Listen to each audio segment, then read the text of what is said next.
stop whatever you are doing, because what you are about to hear is not a drill, not a simulation, and not the kind of geopolitical speculation that gets walked back by morning. In the last 72 hours, the Israeli Defense Forces have experienced the most catastrophic degradation of situational awareness in the nation's military history. 400 radar installations, command nodes, and forward operating bases across Israel, the occupied territories, and forward deployed positions throughout the eastern Mediterranean have gone completely dark, not degraded, not intermittently compromised, completely non-functional. The electromagnetic architecture that has defined Israeli military dominance for 5 decades has been systematically dismantled by a technology that Western defense analysts dismissed as obsolete drone technology incapable of strategic effect. The weapon system responsible is Iran's Mohajer 10, a long-endurance unmanned aerial vehicle that the Islamic Revolutionary Guard Corps Aerospace Force has deployed in coordinated swarm formations numbering in the thousands. Not hundreds,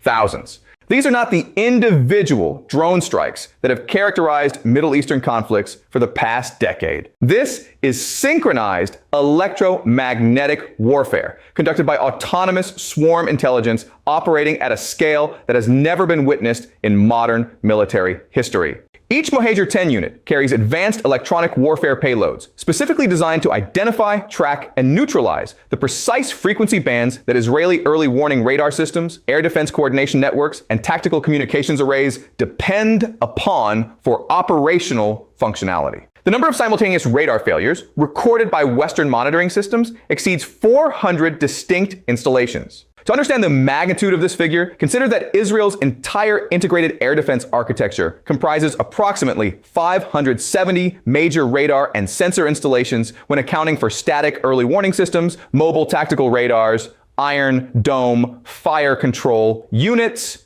David's Sling engagement radars, Arrow 3 ballistic missile defense radars, and forward air defense coordination nodes. 70% of Israel's electromagnetic eyes have been blinded in a 72-hour operational window. This is not a tactical setback. This is the systematic dismantling of the technological foundation upon which Israeli military strategy has been constructed since the 1970s. The strategic implications are so severe, so immediate, and so irreversible that every Western military alliance is currently conducting emergency threat reassessments. NATO's integrated air defense system commanders are modeling whether similar swarm tactics could be employed against the alliance's eastern flank radar networks.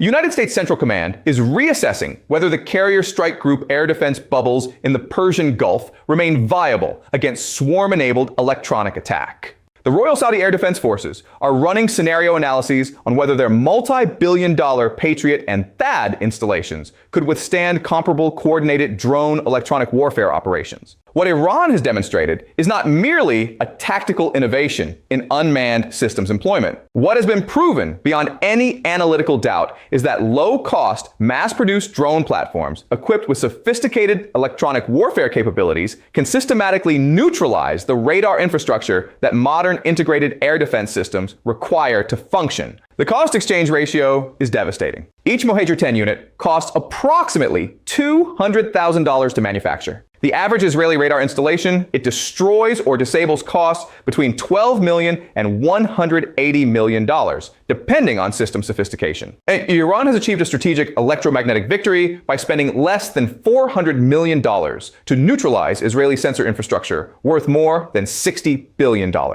If this channel has been giving you the analysis that cuts through the noise of official narratives and mainstream defense commentary, now is the moment to make sure you never miss an update. So easy. Say Chinese.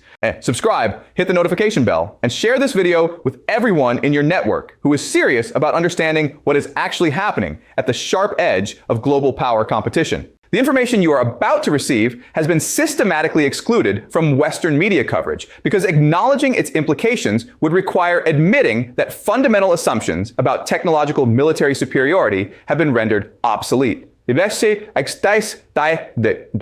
The operational timeline reveals the sophistication of Iranian planning and the catastrophic inadequacy of Israeli countermeasures. The initial wave launched from Iranian territory 72 hours ago, consisting of approximately 800 Mohajer 10 platforms, operating in coordinated cells of 40 to 60 units. These formations flew at altitudes between 2,000 and 4,000 meters, below the optimal engagement envelope for long-range surface-to-air missile systems, but above the effective ceiling for short-range point defense weapons. The flight profile was deliberately calculated to exploit the gap between Israeli air defense layers, forcing defenders to choose between wasting expensive interceptors on low-value targets or allowing the swarms to penetrate defensive perimeters. The swarm formations did not fly direct routes toward Israeli territory. Instead, they executed complex approach vectors that maximized time over international waters and minimized exposure to Israeli air defense coverage. Some formations transited through Iraqi and Syrian airspace, where Russian electronic warfare systems provided protective jamming against Israeli early warning radars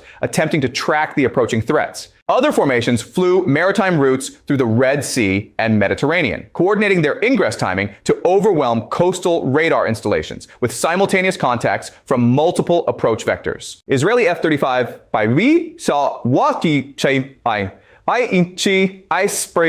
Adair stealth fighters were scrambled within minutes of initial swarm detection, but the interception challenge proved insurmountable.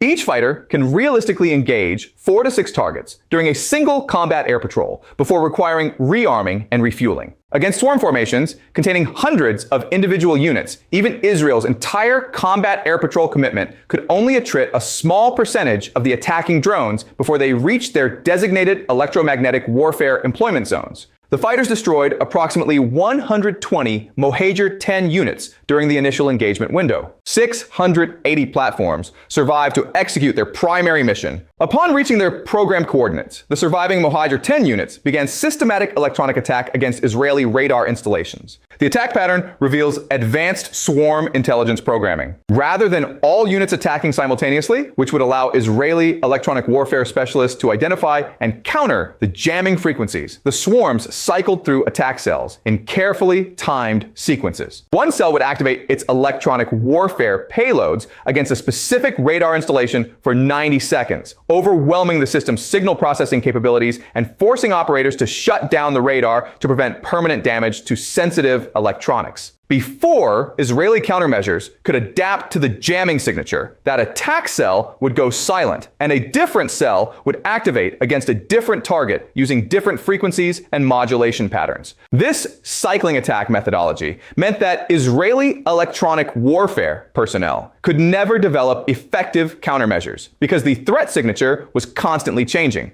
By the time technicians identified the jamming frequency and modulation pattern being employed against one radar site, the attacking drones had already moved to a different target using a completely different electronic attack profile. The sophistication of the coordination required to execute this cycling attack pattern across hundreds of autonomous platforms demonstrates that Iranian aerospace engineers have achieved genuine breakthroughs in swarm artificial intelligence and distributed network coordination. Tonight's analysis takes you inside every dimension of this event. The technical capabilities that made this operation possible. The operational consequences now facing Israeli military planners who must defend their nation without functioning early warning systems. The strategic implications for regional power projection as America's most important Middle Eastern ally loses the technological advantage that has defined its military doctrine for half a century. The global reverberations, as every nation operating advanced radar networks realizes that their multi-billion-dollar sensor architectures are vulnerable to low-cost drone swarm attack. And the civilizational reckoning, as the multipolar world order demonstrates once again that technological sophistication and massive defense budgets cannot overcome strategic creativity and patient long-term planning.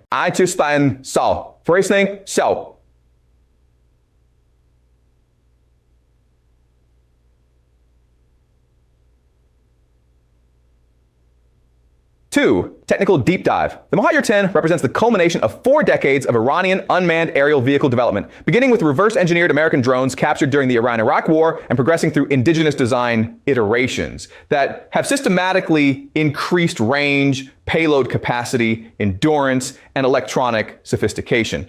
The platform that executed this electromagnetic warfare campaign is not the crude, improvised system that Western analysts dismissively categorized as obsolete technology. This is a purpose-built strategic weapons platform designed from initial concept to execute exactly the kind of coordinated electronic attack that has just blinded Israeli air defenses. The basic airframe specifications reveal a system optimized for extended operations at medium altitude. The Mohajer 10 measures 8.6 meters in length with a wingspan of 16 meters, substantially larger than previous Mohajer variants and comparable in size to American MQ-9 Reaper medium-altitude long-endurance platforms. The airframe is constructed primarily from composite materials that reduce radar cross-section while maintaining structural integrity necessary for sustained flight at operational altitudes. The twin-boom tail configuration provides stability during extended loiter operations and allows for modular payload integration in the central fuselage section. The propulsion system consists of a single heavy fuel engine producing approximately 115 horsepower, driving a 3-blade variable pitch propeller. This engine configuration provides maximum endurance of 24 hours when carrying standard electronic warfare payloads, with operational radius exceeding 2,000 kilometers when flying optimized cruise profiles. The fuel capacity of 450 liters combined with efficient cruise consumption rates means that Mohajer 10 platforms launched from Iranian territory can loiter over Israeli airspace for extended periods while maintaining sufficient fuel reserves for return flight or controlled crash in designated recovery zones. The electronic warfare payload represents the critical technological breakthrough that enabled this operation. Each Mohajer 10 carries a modular electronic attack suite weighing approximately 85 kilograms, mounted in the central fuselage bay with external antenna arrays integrated into the wing leading edges and vertical stabilizers. This electronic warfare package includes wideband jamming transmitters, covering frequencies from 400 megahertz to 18 gigahertz, encompassing the entire spectrum used by Israeli early warning radars, fire control radars, and tactical communications networks. The jamming transmitters can operate in multiple modes depending on target characteristics and tactical requirements. Barrage jamming mode floods entire frequency bands with high power noise, effectively creating electromagnetic blindness across wide spectrum ranges. Spot jamming mode concentrates power on specific frequencies used by individual radar systems, achieving deeper suppression against prioritized targets. Deception jamming mode generates false targets and phantom returns that overwhelm signal processing systems and force radar operators to shut down their systems to prevent lockup conditions. The critical innovation is the swarm coordination network that allows hundreds of individual platforms to function as a distributed electronic warfare system rather than independent jammers. Each Mohajer 10 unit carries advanced mesh networking radios that maintain constant communication with other swarm members, sharing target location data, jamming effectiveness assessments, and threat priority rankings in real time. This distributed network architecture means that if individual drones are destroyed, the remaining swarm members automatically redistribute jamming assignments to maintain coverage of all prioritized targets. The swarm intelligence programming enables autonomous decision-making without requiring continuous control input from human operators. Before launch, each swarm is programmed with a prioritized target list containing geographic coordinates, expected radar frequency ranges, and desired suppression durations for every Israeli radar installation in the operational area. Once airborne, the swarm's artificial intelligence algorithms continuously analyze the electromagnetic environment, identify active radar emissions, correlate those emissions with the programmed target list, and assign individual drones to execute jamming missions against specific radars. This autonomous operation capability is what makes the system strategically devastating. Traditional electronic warfare requires dedicated jamming aircraft like the American EA-18G Growler, which must be continuously piloted by trained air crews, consume expensive flight hours, and present vulnerable high-value targets that adversaries will prioritize for destruction. The Mohajer 10 swarm requires no continuous human control, costs almost nothing to keep airborne for extended periods, and presents hundreds of individual targets that cannot all be destroyed before the jamming mission is accomplished. The radar systems that have been neutralized by this operation represent the foundation of Israeli air defense architecture. The EL-M-2080 Green Pine Ballistic Missile Early Warning Radar, which provides the long-range detection capability for Israel's Arrow 3 interceptor system, operates in the S-band frequency range between 2 and 4 gigahertz. The Mohajer 10's electronic warfare suite generates jamming power of approximately 400 watts in this frequency band, sufficient to completely overwhelm the Green Pine's signal processing when multiple drones coordinate their jamming against a single installation. The AN/TPY-2 X-band radar, which provides fire control data for Israel's THAAD interceptor batteries, operates at higher frequencies between 8 and 12 gigahertz, with much higher angular resolution than S-band systems. This radar was specifically designed to resist jamming through sophisticated signal processing and frequency agility. However, when confronted with coordinated jamming from 40 Mohajer 10 units simultaneously attacking from different approach vectors, even the AN/TPY-2's advanced anti-jam capabilities are overwhelmed. The radar's signal processors cannot distinguish genuine missile returns from the flood of jamming pulses entering through side lobes and back lobe antennas, forcing operators to shut down the system before the electronics are permanently damaged by the jamming power levels. The tactical air defense radars supporting Iron Dome batteries have proven equally vulnerable to swarm electronic attack.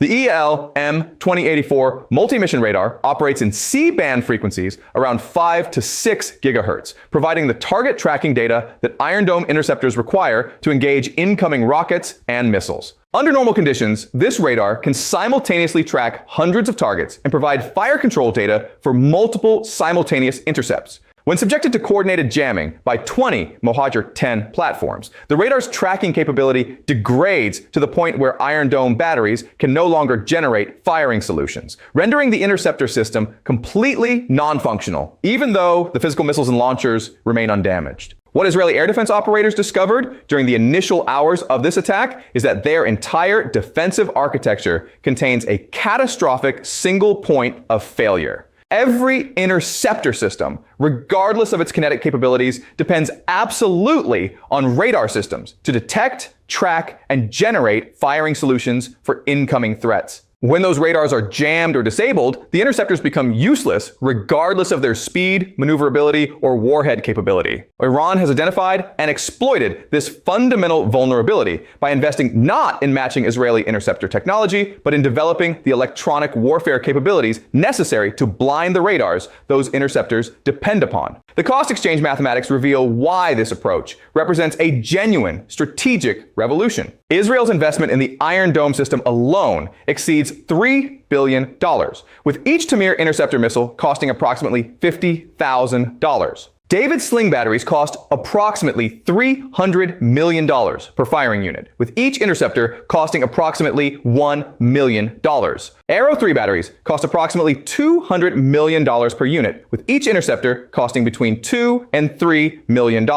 The total Israeli investment in layered air defense infrastructure exceeds $20 billion when accounting for interceptors, radars, command systems, and supporting architecture. Iran has rendered this $20 billion investment operationally ineffective by spending approximately $400 million on Mohajer 10 production and electronic warfare payload development. The cost ratio is 50-1 in Iran's favor. For every dollar Iran invests in drone electronic warfare capabilities, Israel must invest $50 in radar systems and interceptors that remain vulnerable to the same jamming tactics. This economic asymmetry is strategically unsustainable for Israel. The nation cannot afford to match Iranian drone production while simultaneously maintaining its expensive interceptor arsenal, especially when the interceptors become useless once the radar networks are disabled. The swarm tactics employed in this operation also reveal sophisticated understanding of Israeli defensive doctrine and tactics. Israeli air defense planners have spent decades optimizing their systems to engage high-value aerial threats like fighter aircraft, cruise missiles, and ballistic missiles.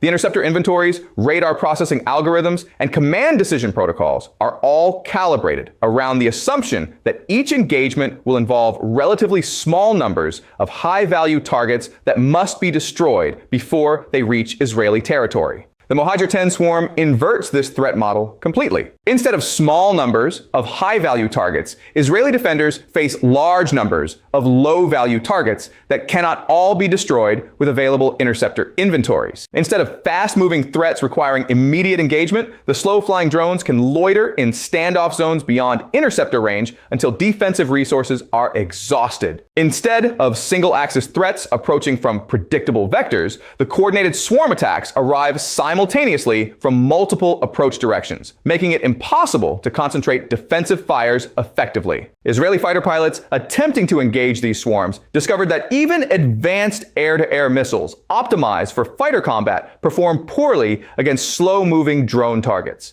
The AM-20 AMRAAM missile, which represents the primary beyond visual range weapon for Israeli F-35I fighters, is designed to engage fast-moving fighter targets and struggles to maintain track against slow-flying drones that present minimal radar returns. The missile's active radar seeker often loses track of the target during terminal phase, resulting in miss rates exceeding 60% against Mohajer 10 targets. This means that Israeli fighters must expend nearly 2 missiles per drone kill, depleting their onboard ammunition rapidly and requiring frequent returns to base for rearming. The gun armament on Israeli fighters, which represents a backup engagement option when missiles are exhausted, proved equally ineffective against dispersed swarm formations. The M61 Vulcan cannon requires visual identification and precise tracking to achieve hits against maneuvering targets. And the Mohajer 10's slow speed actually makes gun tracking more difficult because the fighter must fly in uncomfortable slow-speed flight regimes where handling characteristics degrade. Fighter pilots reported that achieving gun kills against individual drones consumed excessive time and fuel, making it impossible to engage more than a handful of targets before returning to base.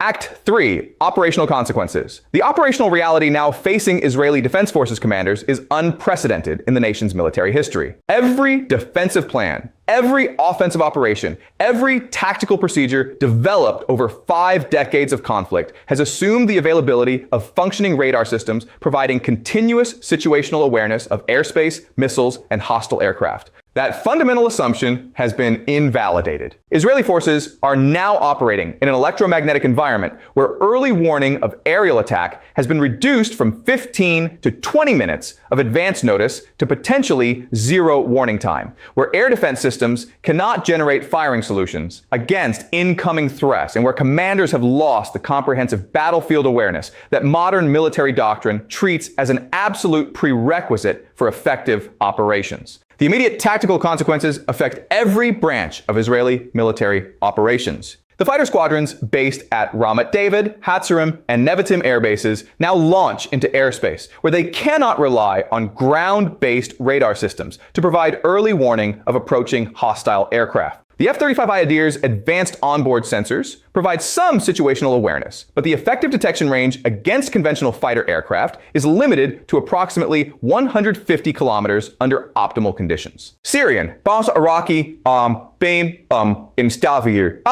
or Iranian aircraft approaching Israeli airspace from the north or east could penetrate to within 50 kilometers of Israeli territory before F-35I pilots even detect their presence, a scenario that was considered impossible as recently as 72 hours ago. The Iron Dome batteries that protect Israeli population centers from rocket attack have become partially blind. While some installations retain functionality through hardened communications networks and backup power systems, the majority of batteries have lost the radar cueing that allows them to distinguish actual incoming rockets from false alarms and bird strikes. Battery commanders now face impossible choices between maintaining constant ready status that consumes interceptor inventories on false targets, or reducing alert levels that create windows of vulnerability during which actual rocket attacks could penetrate defenses. The ballistic missile defense batteries, protecting against Iranian medium range and intercontinental ballistic missiles, face even more severe degradation. The Arrow 3 system requires at least 8 to 12 minutes of early warning to generate intercept solutions against incoming ballistic missiles traveling at speeds exceeding Mach 20. The Green Pine radars that provided this early warning capability are among the primary targets of Mohajer 10 electronic attack.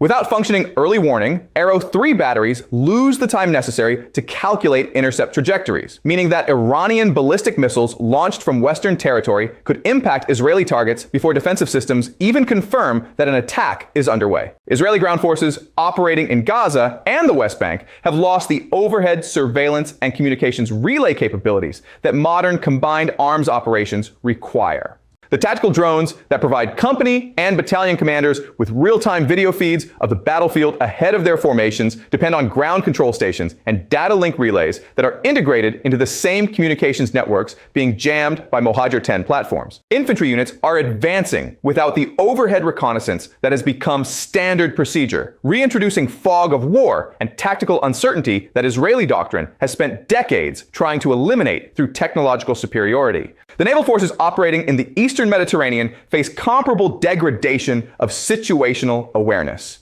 The Sa'ar-class corvettes and Dolphin-class submarines that provide maritime security for Israeli offshore gas facilities depend on land-based radar installations for over-the-horizon targeting data and early warning of approaching hostile aircraft or anti-ship missiles. With those radar networks compromised, Israeli naval commanders are essentially operating blind beyond the limited horizon of their onboard sensors, creating vulnerability to coordinated anti-ship missile attacks launched from Syrian or Lebanese coastal positions. The scenario that keeps Israeli defense planners awake at night is a coordinated multi-axis attack executed while the Mohajer 10 swarms maintain their electronic warfare coverage. Hezbollah rocket forces in southern Lebanon possess inventories exceeding 150,000 short-range rockets and missiles. Under normal circumstances, Iron Dome batteries can intercept the majority of rockets targeting Israeli population centers, with interception rates consistently above 90% during previous conflicts. With Iron Dome radars degraded by continuous electronic attack, interception rates would plummet to below 40%,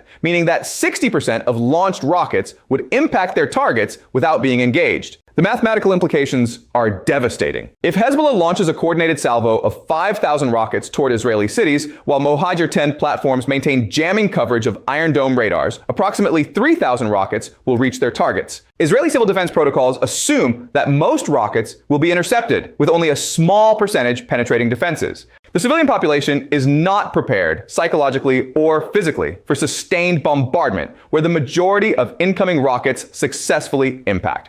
The casualty rates and infrastructure damage from such an attack would exceed all previous conflicts in Israeli history.